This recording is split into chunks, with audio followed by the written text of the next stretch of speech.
Hello and welcome to the Mindful Man Project. This is where we discuss all the issues and pieces of the puzzle that is mental health. We look at the things in life that get people down or create anxiety in their life and hopefully give some guidance on how to become a modern mindful man or woman. I am your host, Tyson Venables. Well, welcome to the podcast. For those listeners at home, I have Luke Balcke. He is an astrologer living out of Melbourne. He's a single dad not so long ago, been through his own journey, his own awakening, as you could say. And we're just going to dive in a little bit here and see what makes Luke tick, and also probably go for a little bit of a dive into a little bit more esoteric world. So strap yourself in and let's go. You. Welcome, mate. Buddy. So we've just been talking about, just off air, about Luke living in Melbourne and the things and stuff that have been happening down there. Luke, you touched on how you're a dad with the kids coming over there, and obviously you're sharing time and stuff with the kids. How's this, like, that's one thing that I've been really wondering on, especially the Mindful Man Project, with having dads and parents on the podcast. How are you guys getting around this thing, especially being a single dad, having kids come over and then doing the changeover and all that sort of stuff? It's affecting you guys? Yeah. So firstly, like, I've my partner Heidi. So yeah, technically I'm a single dad, but like Heidi and I are together. So it's not all sort of one way. And with regards to the kids, not insulating them from what's going on. I think it's because kids are smart and they're perceptive and they see and they know they can sort of see. At their mothers, I presume, they watch the TV and the news and they know what's going on, and they can see in the public, like, and you can't go to the park and you can't go to the skate park and we can't go to those things you like to do anymore. And when they go into public, they see us putting a mask on and all that. So not being very conscious of not insulating them from that, but also being just lighthearted when it comes to that, and almost coming from that angle of like, isn't this silly? Isn't this funny? And, this isn't what's going on, but this is what happens when you allow people in power to control, So, and just keeping it lighthearted for them. I do a lot of distraction. Like, I'm not doing a lot of homeschooling with them. I don't have them frequently on the days that they're supposed to be at school, but even when I do practical life skills, so we'll tinker in the shed or go for a massive bike ride, or we just go and kick the footy and hang out, and spending good time with them, but not necessarily pressuring them to, like, you've got to do your schoolwork and like taking all that too seriously, because they're only in grade 1, 3 and 5. So I look back to my time in grade 1, 3 and 5, and we don't need to take it too seriously. No. The schooling is not like, you're still just learning. You're still finding yourself as a little human, and I think that's a great thing that, especially even myself and Emma, we've been discussing how to bring up a baby in this world, and I think like you're hitting the nail. Like, especially what we've been talking about. It's been an anxious part of our last couple of months, is like, what the hell are we going to do with a baby coming into this world?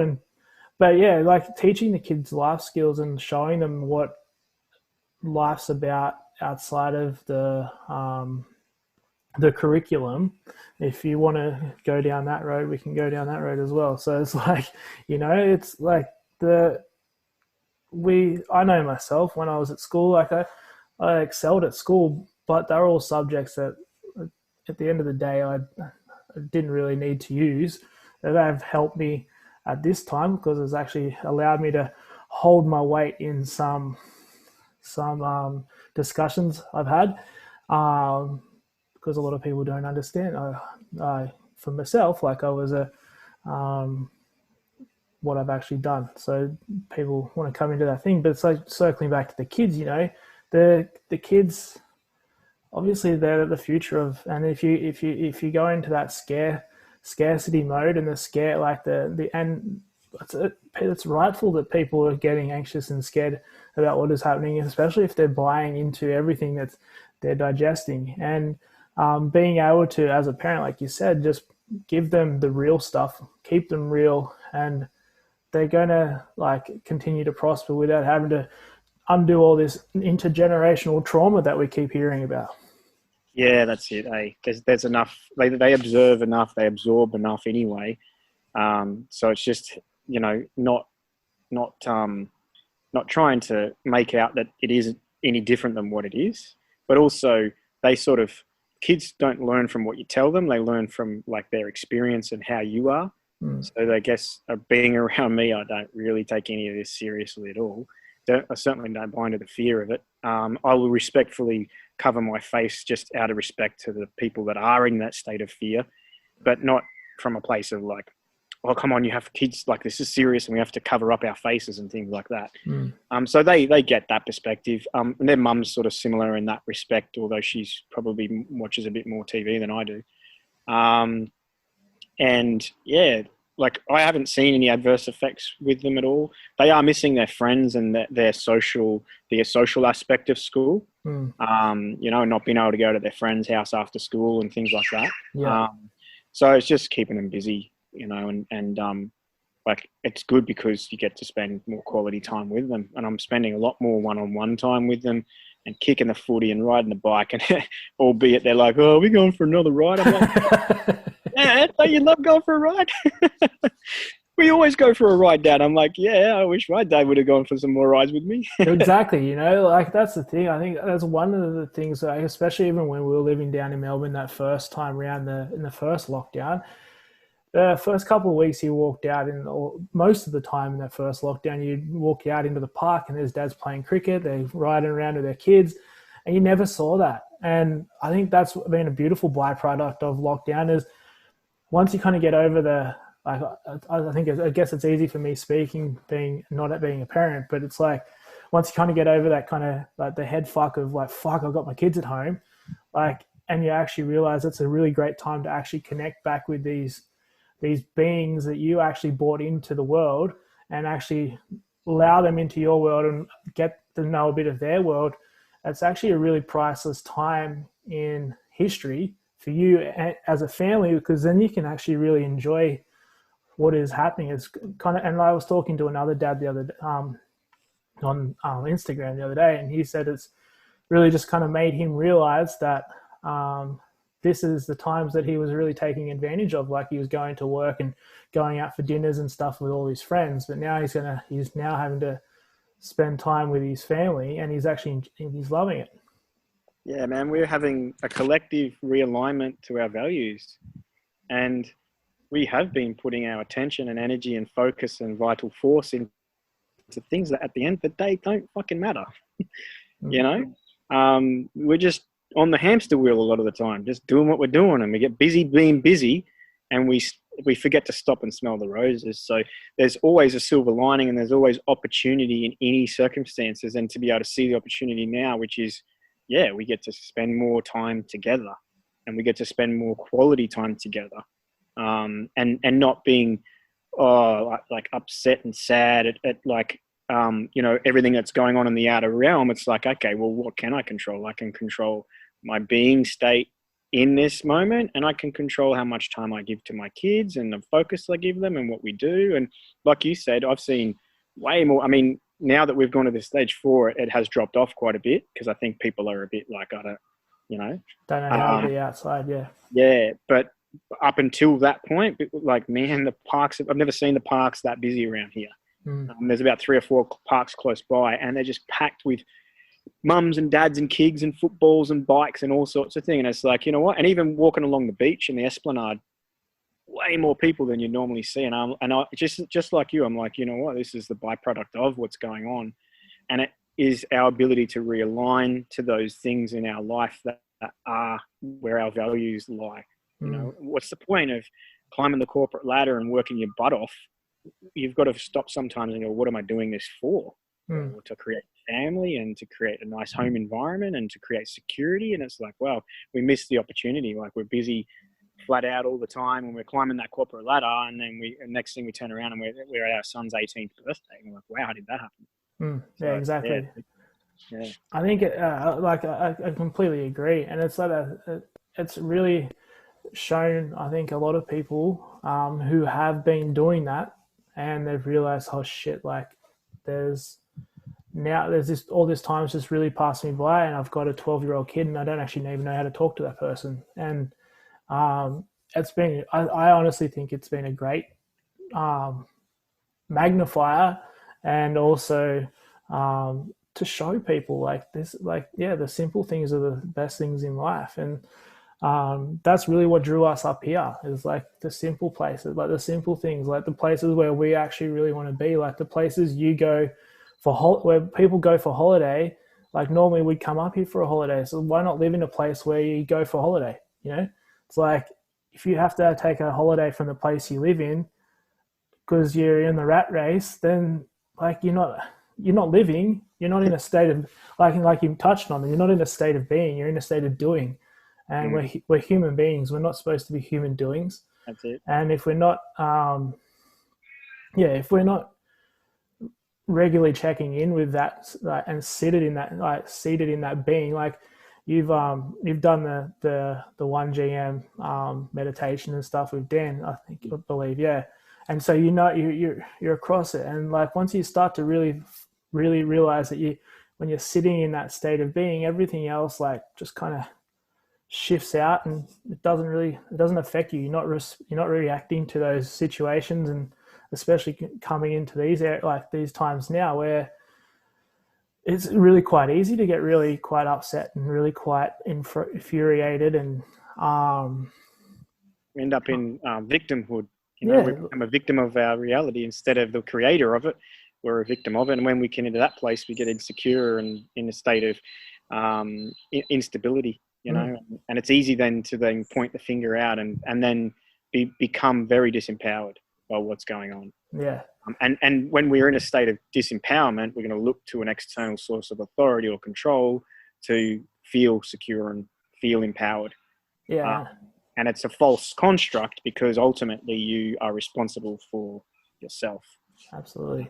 Yeah. Yeah. And I think that's like where we've gone. So like, and that's where we're come to in society these days, is that we look for everything outside for our information. We look for somebody to tell us what the weather's going to be like. We look for somebody to tell us what's been happening in our own community. We look for someone to look who's telling us how, like what old people are doing, and we just get that information, and that's what we take for gospel. And rather than doing that own cross-checking and then obviously sitting with your intuition and knowing whether it's right or wrong, and actually talking to people in your own community and go, how are you doing? Yeah, I feel pretty good, like I feel great. Like, or you can sit on your phone and go realize, oh fuck, there's 700 people who have been sick in my community. But like, just if you're getting out and you're putting that phone down and you're putting those devices, turning those devices off, and you're actually using your intuition and talking to people and connecting, I think that's where we've really kind of lost touch with like humans. Like as humans, we've became so disconnected, and we just want to have everything given to us. Yeah, absolutely, man. So that's the danger of like a technocratic society. When we become so reliant on technology, this is the cost that it comes at. We lose the ability to socially interact in our community and with each other. And you're going to have a whole generation of people, younger people that are grown up that don't know, they're socially awkward and inept because they haven't, there's no communication, there's no socialing outside of technology. And even now, I mean, like it has its benefits. And certainly now with the state of the reality that we find ourselves in, we have to utilize technology, and obviously it gives us the ability to do things like this. But it's just, I see a slippery slope where we just become dependent on it, and that lose that connection to ourself, because ultimately this is where the answers always lie. And then our ability to relate and be social humans, you know, that's what we are. We're social creatures. We rely on our social interaction. Yeah, absolutely. And it's like you said, it's a slippery slope, and it's a slippery slope in like multiple different ways, like mental health and stuff like that. When you become so disconnected, it's that slippery slope down into despair and depression and anxiety and stuff like that. Because once you lose that connection with yourself, but then also the outside world, there's that disconnect from everything. And then eventually, like I know myself, like you've been on a little bit of a journey yourself with your what you call your awakening, and we'll go into that in a second. But it's like, yeah, you once you go on that journey and you realize, oh shit, like I've completely hit the bottom of the barrel here. You realize that once you come up out of it, there's no going back. You got to keep going forward because like you've hit the bottom of the barrel. And yeah, I'm interested. Like you talk about, I've heard you talk about your awakening and stuff before. What was that? What was that time in your life? Was it yeah, let's go for it. Yeah. So I was always, as a kid growing up, I was always super inquisitive, and I was always the kid. I'm one of 5 children, and we're all quite close. There's 6 years between the youngest and eldest, and I'm pretty much the youngest boy. And I was always that inquisitive kid that wanted to know why, the reason why. So if I got the answer, then my rebuttal was always, but why? But why? And I was that seeking kid. And Mum always used to buy me those books, like 101 Facts and, all the scientific stuff. And I just absorbed that information as a kid, right? And always be hungry for the meaning of life. At a very young age, had an experience, I think it was when my ma passed away. I must have been around 7 or so. Of questioning the actual reality of life and death, like what happens when you die. And inadvertently, my parents thought they were doing the right thing. And because of the way that they were raised, they sort of rebelled against religion and orthodoxy and things like that. And so they thought the best way to advise me about life after death was to say that, well, nothing happens when you die. You're put in a box and you're buried and worms eat your body and that's it. And I was like, then what? No, that's it. And I said, for how long? Forever. How long's forever? Well, forever. And I'm like, so when do I see you guys again? No, you don't. Do I see anyone? No. And I, like, as that kid that was hungry and thirsty for the meaning and the why, that just affected me amazingly. And it gave me this really fear of death, so much so that then I would have trouble sleeping at night. And I'd run into my parents' room crying, and they'd be like, what's going on? What's going on? I'd be like, well, I don't want you to die. Yeah. Like, I'm going to die. And I'm like, yeah, but I don't want you to die. And, as you grow up, then I was probably 7 or 8. And then as you go up through school and that, you sort of learn to mask and repress that so that, people don't realize you're frightened. But that was probably a really strong energy that I'd always took through my life, was just like, oh shit, like I can't cope with that. Fast forward, that inquisitive part of me, as I went through my young adulthood, turned into like the desire for like material possessions and ambitions, and like climbing not so much the corporate ladder, but just that great Australian dream, the tick box, get the next thing, and always thinking like if I had more success, or I had more money, or if I had a nicer house, or if I had a better car, that's where I would find meaning, and that's where I'd find my why. And it got to a point where I had achieved a lot of material success, and also what you would consider the Australian dream. But internally, I was just disconnected, and I wasn't happy, and I had the inability to even front that myself. So I would mask that feeling of disconnect between how I felt inside and my outer world with drinking, and and then I'd drink and do silly things and wake up the next day, and people would say, "Oh, this is what you did or said," and I wouldn't remember it. I'd black out and pass out, and just this sort of habitual process that went on for a few years after I'd had my 3 children. I had a pretty successful business, family, mortgage, cars, overseas holidays. Like from the outer world looking in, there was no reason for me to be unhappy. So I would just, I would like to drink a lot just to sort of avoid that question. And that got me until around the end of 2014, where I decided, okay, I need to confront this alcohol problem because it's not helping, it's masking. Yeah. So I decided in 2015, no alcohol for the year. At the beginning of that year, actually towards the end of the last year, a friend had sent me a 9/11 conspiracy video. And I stopped drinking alcohol, but I was smoking a little bit of weed from time to time and micro dosing. And I turned off the TV and I jumped onto the YouTube and I started looking up 9/11 conspiracy videos, which led me down rabbit holes. And just then I got to this point where I remember thinking, shit, man, there's enough evidence there. You know, it doesn't matter which theory you align to go, something's not right here. And again, that younger child activation of the why kicked in. And that's what I was like after, like, what's the why? Why would they do this? Why would that be orchestrated? And why would we be told it's one thing and there's evidence to suggest that it wasn't, you know, like for those listening, just go and look up Building 7. What happened there? Like, can you explain that? My plane hit Building 7, yet it collapsed at free fall. Anyway, I won't go into that. But again, this activated this part of me that I'd lost for quite some time, which was the why. Why is this? Why would they do this? Why would they do this? And it just led me to every conspiracy, right, rabbit hole. It was just like going through the tunnels of everything, right, taking the red pill and going down Alice's hole. And through that process, I come and taking the red pill and going down Alice's hole. Sorry, I went somewhere else then. Keep it clean. And through that process, I discovered someone talking about astrology and astrotheology online, which is astrology and religion.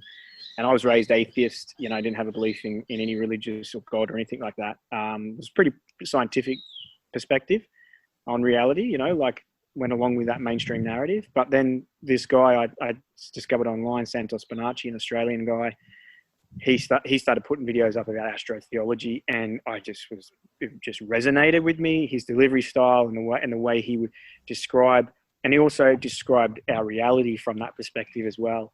And he basically was showing you how religions, they're telling the story of the movement of the stars through their mythology. And it's not supposed to be taken literal, it's literary.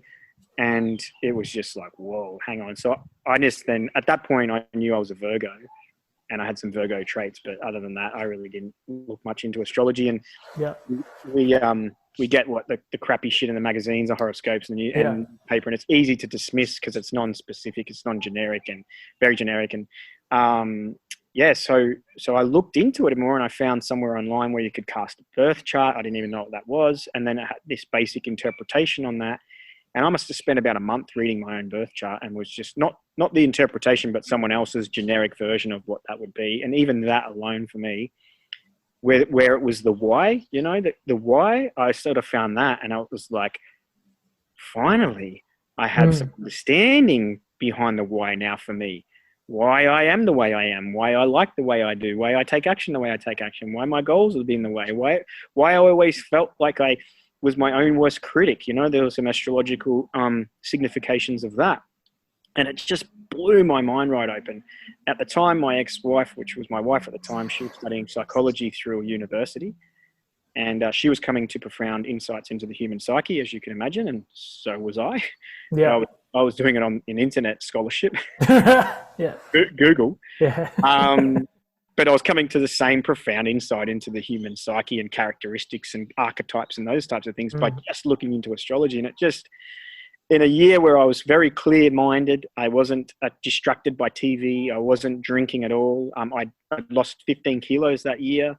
Like I was in good shape, mental shape, physical shape, and I was just like voraciously just devouring information. So when I got to that and it really satisfied a deep why for me, then I just set about trying to find out as much about it as I can. I found a tutor on the Gold Coast where I was living, who was a professional astrologer who tutored me in my foundations. And then I just set about reading books, watching podcasts, listening to documentaries, and just absorbing, doing the charts of my family and friends and looking at the traits and seeing them in their charts and then seeing them in their personality. And it just drove me. And fast forward from 2015 to 2018, my marriage ended. I ended up moving back to Melbourne to be close to my kids and co-parent with my ex-wife. And in 2019, I just quit my job and started professionally reading astrology for people. 2019 was a hard year. It was a slog. And I just sort of kept at it and persisted. And I was supported by Heidi. And I just kept going, and then this year with the collapse of the matrix, which we're watching by our very eyes, even though it might not feel like that at some point. There's just been this surge of people that where they had put meaning in their life, it's no longer there. They're not getting the same source of satisfaction from external things, and they're starting to question the very nature of what they're doing, how is this reality working. And it's this groundswell of people that have been coming to me and people like me to sort of look alternatively. Like I had a pest control business for 20 years, and I had a good staff member, Michael. He was like my protege, great bloke. And I think yesterday he sent me a thing, and he's been prying and asking the right type of questions. Yesterday he said, man, I've been getting into numerology. Can you put me in the direction of a good numerology book? So I'm like, yeah, man, this is a great book, and here's a good podcast. And like, oh man, I don't know what it is. I feel like he goes, you know that Truman Show, that movie, The Truman Show? It feels like this is what we're living in. And I'm like, I said, Michael, keep digging. You're on the right track, mate. Yeah, it's pretty interesting. Like, it's pretty profound when you begin to, like, I used to look in the horoscopes and in the newspapers, or like mum would have a new idea or something at home. You go, oh, bloody horoscopes, astrology. That's such a woo thing. And then when I came and had the reading with you, I'm like, holy shit! Like this thing, like this is literally like laying out what I have been. Like, I was a why kid like you. Like I'd ask my mum. My mum would crack the shits all the time because I was like, why this, why that, why this, why that. Why are we going this way when we could go that way? Because like that way is quicker. Why don't we do this way, mum? Like this. And I was always just, and it's the same thing. Like when you read the things out, I'm just going, and that's why the day that I even had the reading with you, I had nothing to ask, because you're literally telling me everything I already knew. Yeah. And like, just like that guy that you used to work with, it is a thing. I think it's also a daunting thing. Like if you're someone who doesn't know, and you don't want to admit that you don't know something new, and it's daunting then to know whether you go in and find out what is actually happening and looking behind. And like, that's really cool that he's actually coming to you now to go down. Like, and numerology in itself it's pretty mind blowing, and especially in astrology as well. Like you like anybody out listening, either look Luke up and get a reading, because it does blow your mind. And especially people who have kind of been on the woo-woo side of the fence, then just give it a go and see what it's like. I think like you'd be pleasantly surprised, that's for sure. Yeah, it's and those things, like, there's the tarot, and there's numerology, and there's astrology, and there's all sorts of spiritual sort of practices and techniques, and all of these mystery schools and occult and esoteric knowledge and things. And something will resonate, and it might not be astrology for you, but it'll be something that gives you your why. And it's like, oh wow, there's meaning here. There's some understanding that for a very, very, very long time in our ancient past, it was part of our culture. It's only really been obscured in modern times, because what I believe firmly is because of its power to re-empower each individual person to really know who they are, what they are, why they are, and when they are. And this construct that we live in is disempowering us to keep us into the consumer mindset, to keep putting our value in external things, to keep like staying on that hamster wheel. We're like little batteries, and we are energetically charging up their reality. What astrology does is it enables you to empower yourself and no longer, be dependent on their construct, their matrix, that system. You can sort of be like, I know who I am now. I know what I am and where I am and what I'm doing and what my soul's journey is here, what my purpose is, and I'm working towards that. And it enables you this ability to sort of just break free and individuate yourself and liberate yourself in that process. And that's a big part of like where we're transitioning as a collective, is to this place of individuation. It's not the matrix is trying to make us all the same, and dumb us down and keep us all at one level. And it's not like level is in hierarchy. It's all that we are unique individual souls, but we need to work collectively together. Whereas what I see they're trying to do is just trying to take away the individuation Yeah. process. It's taking away the thinking, and just the thinking mind just disappears, and you're not again you're not seated in that being. You're just literally a doing person. You're just going, I'm doing this today, I'm doing this today. So and so told me I had to do this, and I'm going to do it that way, rather than I'm going to do it my own way. And yeah, I think that's where we're at. Yeah, and it's also being okay with people not being okay with your way, and being okay with people doing it their way. And that when you really know thyself, which is, you know, an axiom, a Hermetic axiom is know thyself. And when you know thyself, you're cool with other people not getting you. You're cool with other people doing their thing, doing it their way. You're like, that's cool. This is my way.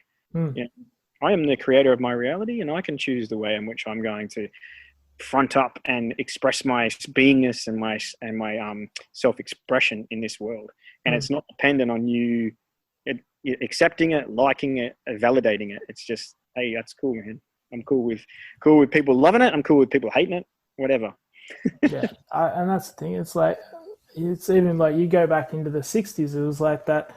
They were all about freedom of expression and stuff like that. And that was like and was it the age of the age of Aquarius? That age of So the song of Aquarius. Yeah, we're in the dawning of the age of Aquarius. The key part to that song is the dawning of the age of Aquarius. So it's not, the dawning is like, you know, when you go to dawn, the sun hasn't come up yet, but the light's there. Yeah.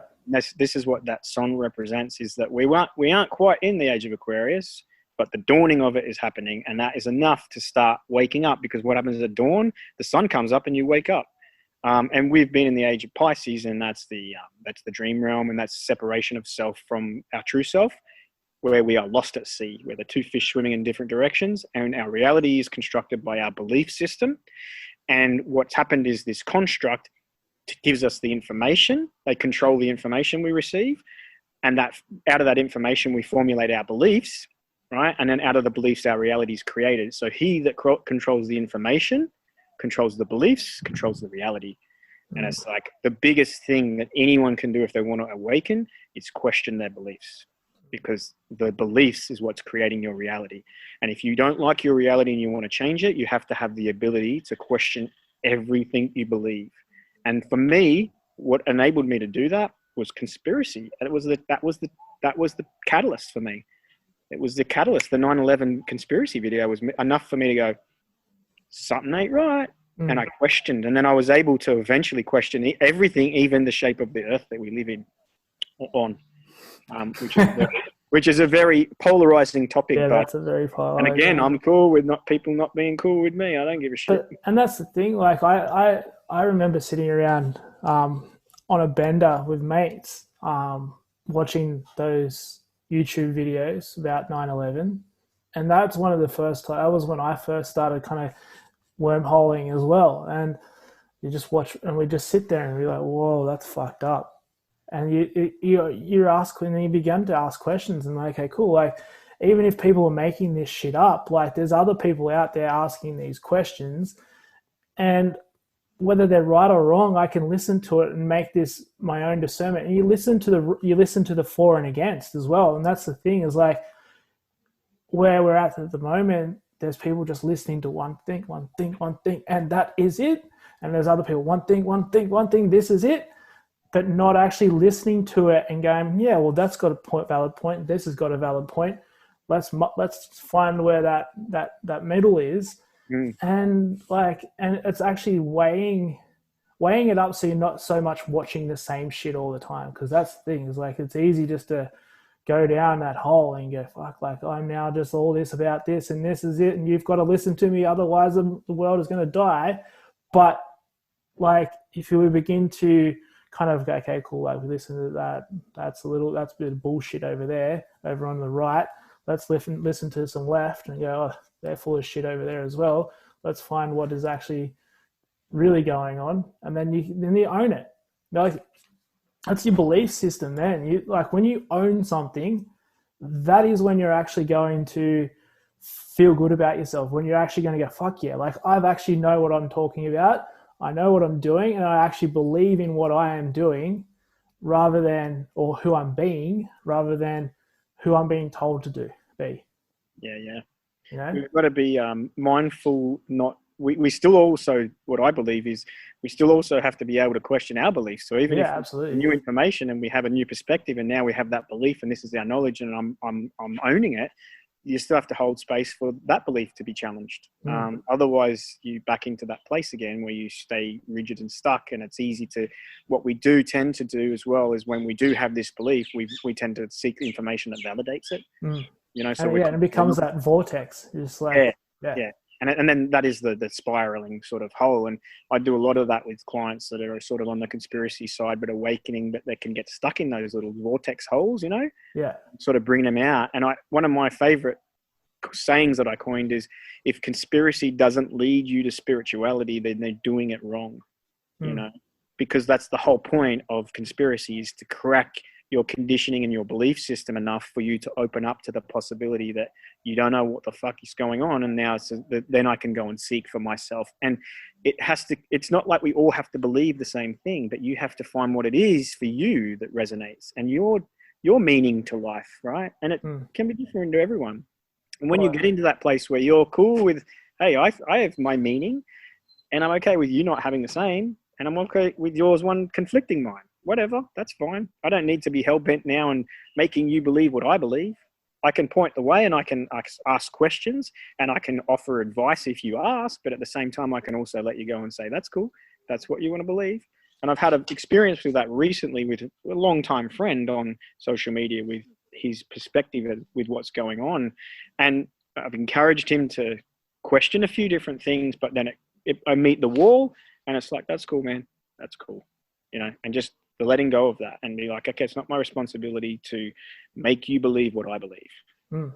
Absolutely. I've been in that same boat, and that's exactly, you end up you can burn yourself out, and you end up, your own fire just gets so drained from trying to fight your fire with their fire with your fire. It's like, well, look, like I see you for what your views, and that's the thing. I think, like, when you listen, you go, cool, like, I'm not going to change your mind, so there's no use to that. And that's the same thing with, like, these are my views, allow them to be my views, and I'm not going to try and tell you to come over to here if you don't want to. Like, if you don't want to come over here, don't come over here. So I'm happy here, you're happy there.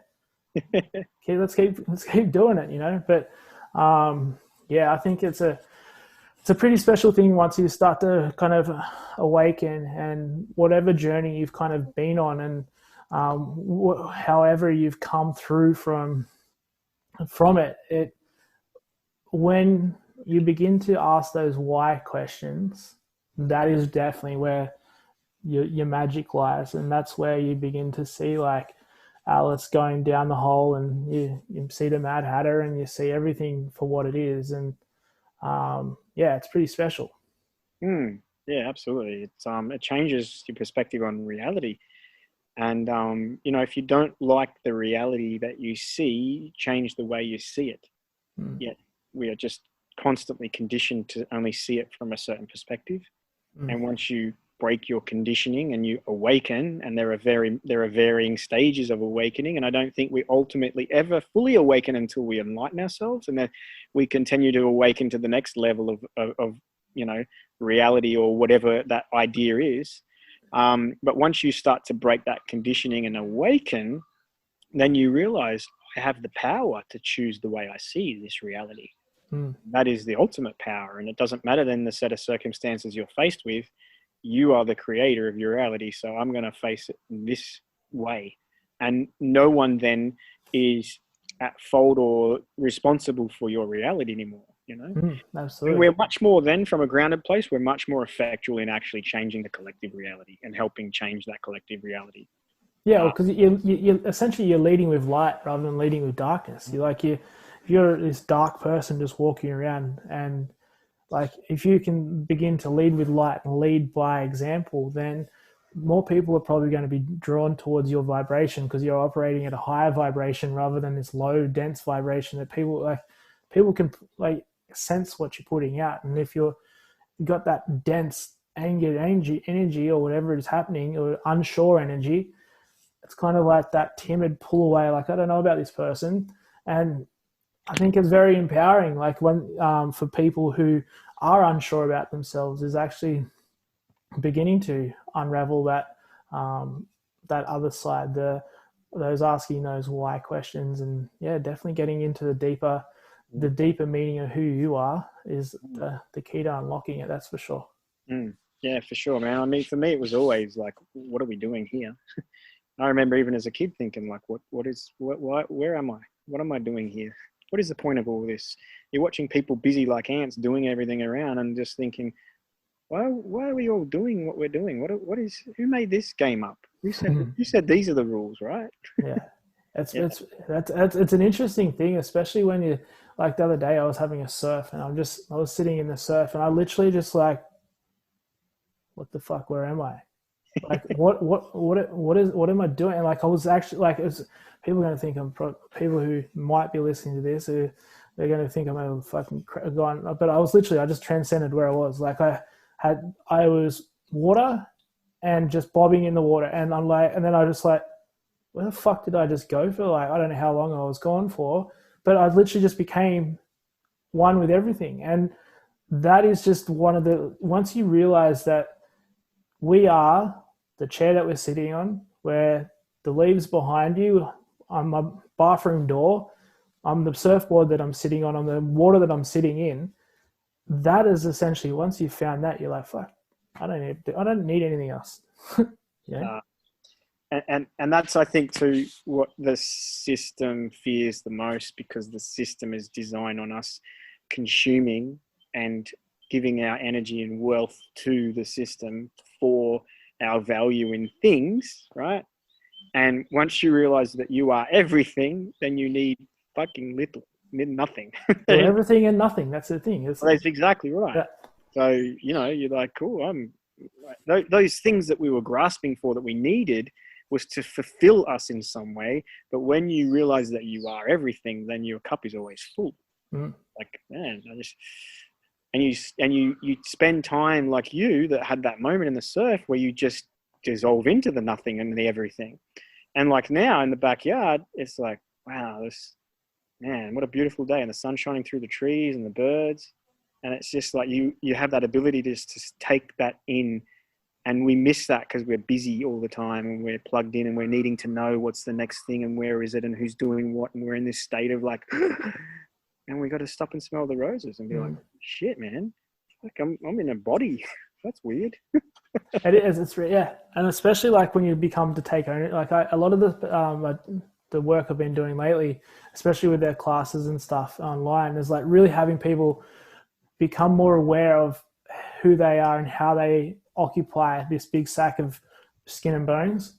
Because like we walk around so often and not even realize what foot we're putting in front of the other, or there's a creak in our neck and it's been there for the last 7 months and I haven't really dealt with it, and it's just starting to get worse and worse. It's like having that ownership of this vessel that you've been put on earth to do whatever your dharma has put you on this planet to do, and whatever the soul's journey is. And then once you realize that, you go, cool, like, I don't need fucking anything. Like if I got a house over, a roof over my head and some clothes on my back, that's me. I'm done. Give me a surfboard and I'm a happy man, And I think that's where once for a lot of people, it's getting to that point of really realizing that it's like, what is this? What is underneath this skin that I inhabit, and owning it and owning who you are and knowing deep down. It's like, and then like that's Emma. Quite often she says to me, she's like, I'm just sitting there and I'll be like staring at the wall and I'm become the wall. And she goes, where'd you go? And I'm like, I was just looking at the wall. Like, and I just literally I was like there in the wall. And it's only really just recently that I've been really realizing it's like, maybe I've just been transcending wherever I go. Just literally I'm just off the planet. But I can remember as a kid in classrooms that I often would frequently encompass everything in the room all at once and just have moments where my awareness was everything. And I remember this, it was probably grades would have been grade 5, 6, and 7, when I would be in this classroom environment and just be like those moments where you just go into everything, and then you'd sort of come back, either something happened or the teacher calling your name or whatever, and you'd just be like, oh, that's right. And it was almost like everything become huge, like everything massive, sort of sitting there just in this zone of, and then as a kid, it's like, oh, you're daydreaming or you don't know what you're doing. But like we have these, and kids are way more able to go into those states because they have less conditioning. Yeah. And yeah, I have memories of that sort of thing, as a kid, even going into that state. I can liken that, like obviously as a kid, but I can liken that to having some mushrooms. Yeah. And if you've ever had mushrooms, and the same thing is like everything just becomes like you're eating stars from the sky, and like there was one episode that I had where I was a puppet and I was playing the stars like pop, pop, pop, pop. Yeah. But it was like that's the sort of thing, you become part of the energy and everything around you. And then if you can do, and you're doing, and if you can access that with eyes open, untapped and you can be conscious in that state. Yeah, like, it's a powerful thing. It's like there's a I don't know if you watch Gaia. There's a documentary on there. There's a Krishna Das documentary, and I know you do play some kirtan and stuff like that. And anyone listening at home, Krishna Das is like the dude who is kirtan in the West, essentially. Like he's the rock star that you could potentially go into any yoga class and there'll be a Krishna Das song at some stage. But he talks about, he met Ram Dass, and Ram introduced him to I think it was acid or LSD, and they were both same. And they he did this, and he kept on trying to chase this LSD high. And then it wasn't until he sat with Ram and goes, you've got it all before you. You don't need to keep chasing it with this drug. It's right there inside you. And then he's like, oh shit. And then realized, like, once he started accessing this, that that he didn't need to go to the drugs, and he didn't need to go to the alcohol to find his path. And through Bhakti was where he was getting it. Like, it was through that music that he was getting that release, and he was disappearing into the notes, into the vibrations. And I know I'm going pretty spiritual and woo-woo here for a lot of people who might be listening, but I don't care. It's when you realize that path, that access to those other levels, and I'm now assuming that you've been in or getting to that point, and you're a musician, and I'm sure you probably even find that flow and that accessing those different areas that you just like, that's what takes you away. Yeah, absolutely. I think recreational drugs are a definite benefit to a society, and certain ones in particular, and I think that's largely the reason why they're illegal, and also they're ostracized by our society. They don't want you sampling reality beyond the physical. So they've got their place, and as responsible, conscious leaders, we need to be able to allow people to experience those in safe settings. I'm all for that. But they are for those that need to sample. If you want to be able to reside, then you need to have some sort of dedicated spiritual practice. Yeah. That enables you to not need those things. So I do see that there is a need for them. I partake in pretty much everything except heroin. Yeah, and I think the key to that is, though, that we don't become reliant upon them. Yeah, absolutely. And it's a structured, routine, disciplined approach to spirituality that will bear the most fruit. Absolutely, I agree. And I think that's when you know if you're having to become reliant, and like even what I was kind of getting to there was you might have dabbled, and then you realize I don't actually need to. Like, I'm happy where I am without it. Like I don't need to, especially when you start to realize that you're chasing something. And it's the same thing like I was when before I had my awakening, I was chasing the next hit because that was then dampening the feelings that I had to deal with, and or the stress and anxiety and the depression that I was dealing with. So I'd just go out and get high again, and then you realize, okay, I don't need that. That's the stuff. That stuff is I'm just chasing something rather than why don't I just come out of that state and chase it without, or not chase it, just find it, and then know how to access it without chasing something. Is okay, cool. I can access this state through meditation. I can access it through like bhakti, mantra, and then you then realize, okay, cool. Like I've unlocked what I need to, where I need to go, and I know how to get there.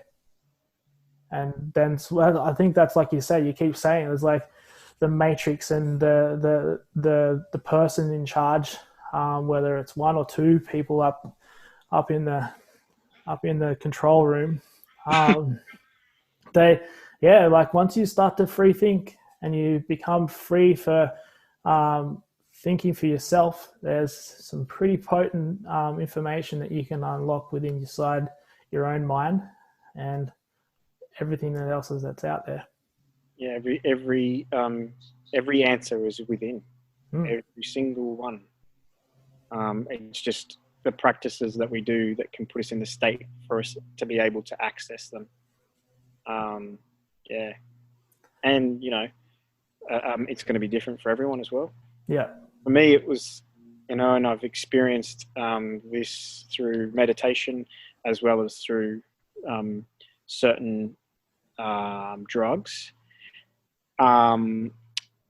The embodiment of it in waking life.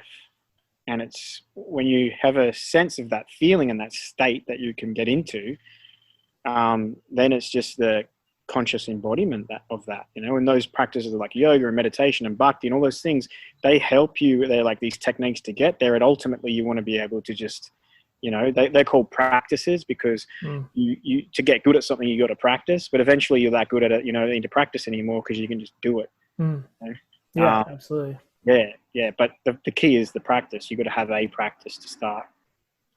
You're not just, unless you're Yogananda or someone like that and who's just born enlightened, there is a practice for most people who have that, to find that enlightened state.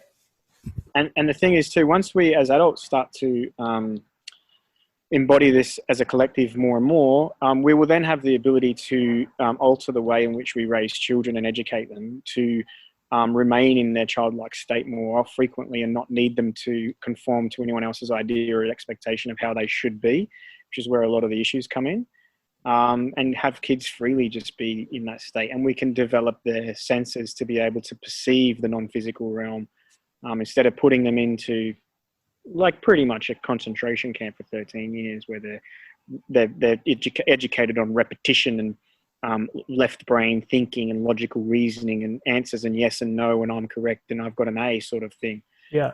We can put them in tap with the other part of reality. And we undoubtedly we will get there. I have 100% faith. We're just being lost. We've been lost as a collective. We've been in the dark ages. Consciousness has been in dark ages and not knowing why we're here or what we are. But now we're starting to more and more collectively understand that and work towards that. And I think that's what will drive the fundamental shift and change collectively, is that we just keep pushing in that direction. And it doesn't matter what the matrix decides to do, that ultimately it's us that frees ourselves.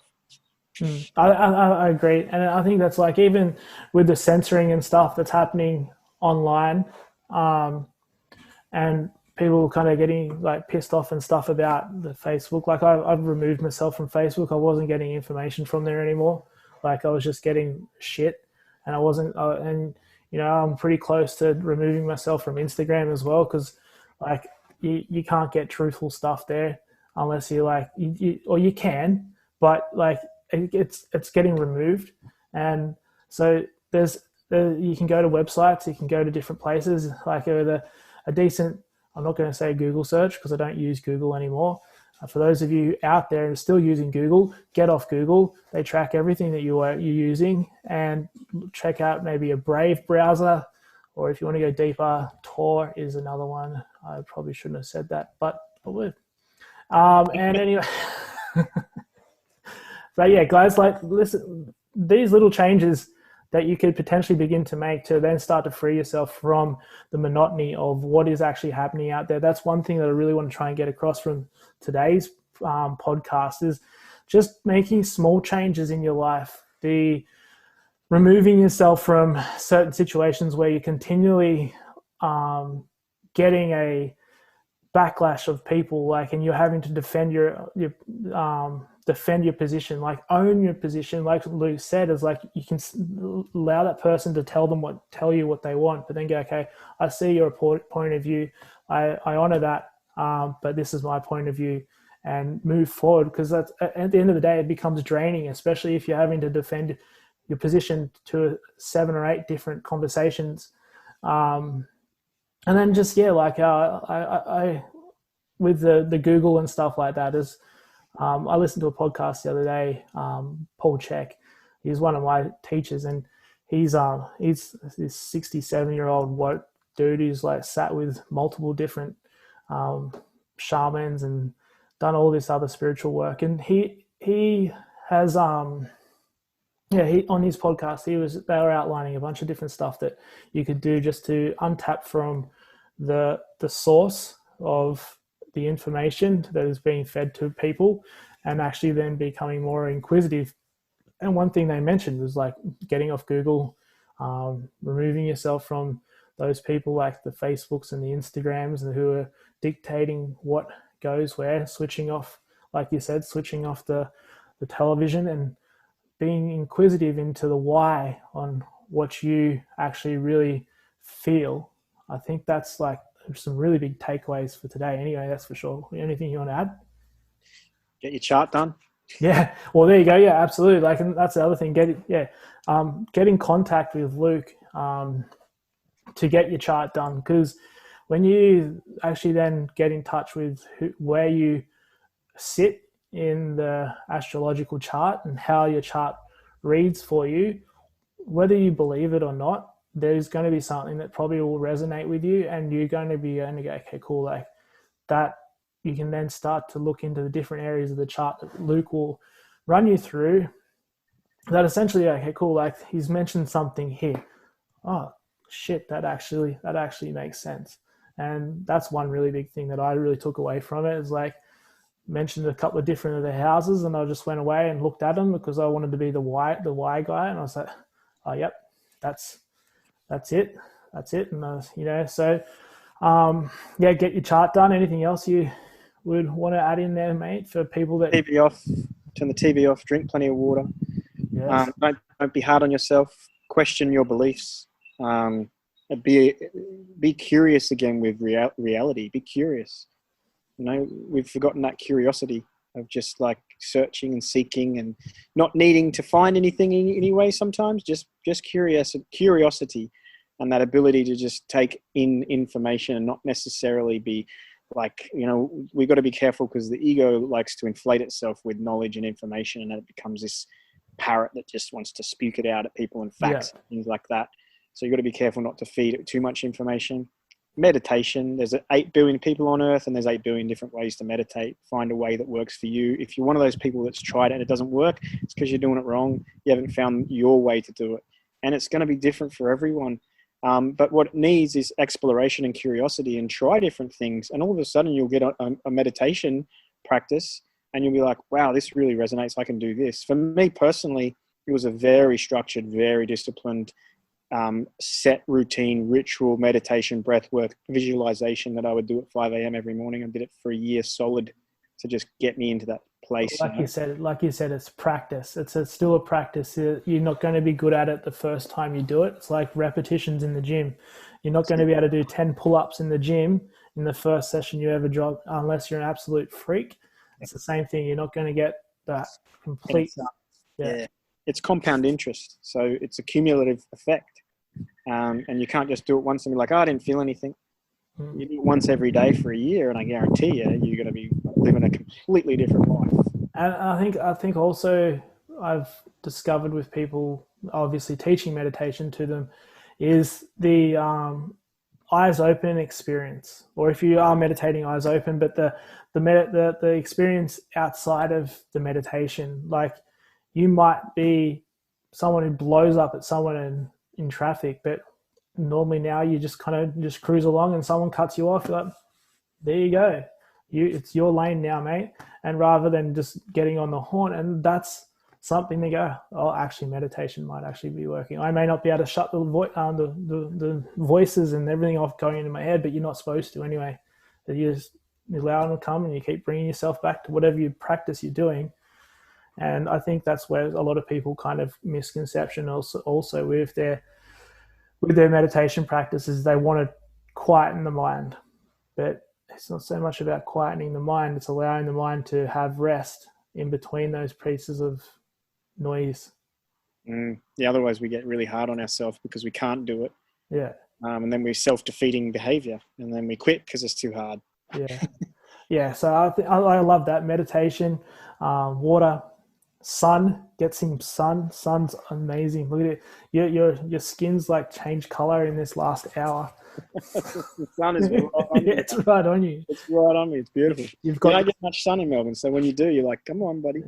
And that's one thing, like everyone's covered up in faces and covered up in everything, and it's like, you know what? An hour, apparently an hour a day or whatever, but get out in the sun. The sun's energy is healing energy.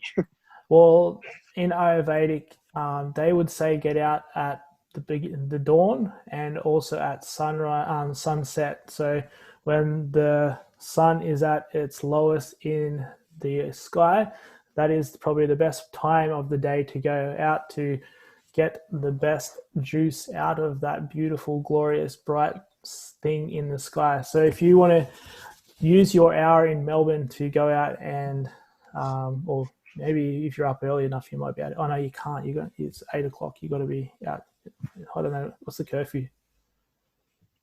8 o'clock at night, you got to be indoors, and 5 o'clock in the morning, you can go back out again. Oh, you can see sunrise and sunset then. That's yes, sun. At the moment, we can see sunset, which is nice, and Heidi and I sun gaze a lot. Like we'll go to the beach just in that final sort of 30 minutes and just stare at the sun. It's pretty beautiful. Nothing. You know, they were always told as a kid, don't look at the sun, but at that hour of the day when it's really close to the horizon, you can stare right at it. It doesn't hurt. It's actually good for you.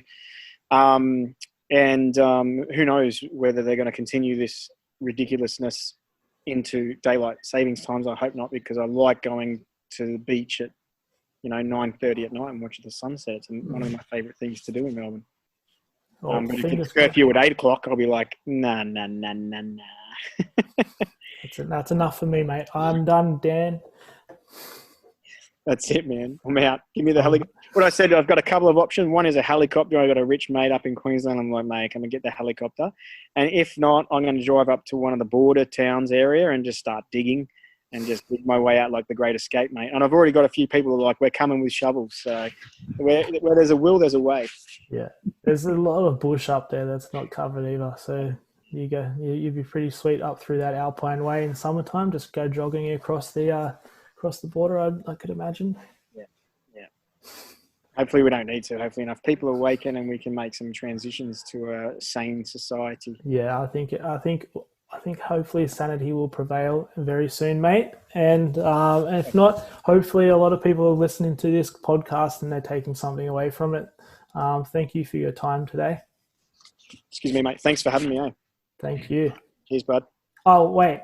Where can people catch up? Where can people catch up to you? Yeah, so unlike you, I am on social media, and I don't use it to gather information, but I do use it to connect with community. That's great. It's a great tool for me. So I'm mostly on Instagram. I'm on Instagram a lot, and my name is Luke Balcke. I'm sure you'll put that in the show notes. Yeah. And people can hit me up there. I've got a website, the same name, just .com. And you can go on there and book a session. I've got hour and a half or 2 hours, and it's all Zoom at the moment. Hit me up. Thanks, mate. Awesome. I'm glad I got that one in. Thank you. Good on you, mate. Thanks. Well, that brings us to the end of today's show. If you like what you heard and want to get all the info, check out the show notes. While you're there, rate and review the show. And one last thing, be sure to subscribe so you don't miss out on any of the upcoming episodes. Until next time, my friends, continue to look out for each other and continue to lift each other up.